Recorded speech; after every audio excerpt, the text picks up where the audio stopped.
தினம் ஒரு தியானம். முடிவு பரியந்தம் நிலைத்திருப்பவனே ரட்சிக்கப்படுவான். மத்தேயு எழுதின சுவிசேஷம் அதிகாரம் 10 வசனம் 22. He who stands firm to the end will be saved.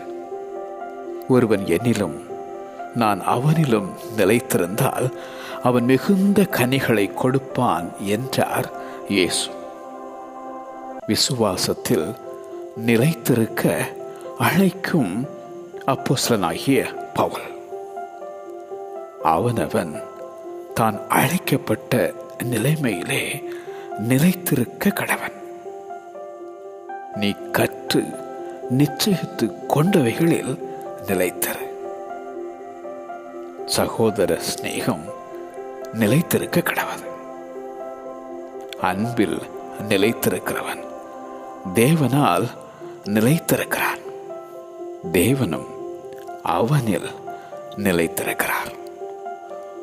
முடிவு பரியந்தம் நிலைத்திருப்பவனே ரட்சிக்கப்படுவான்.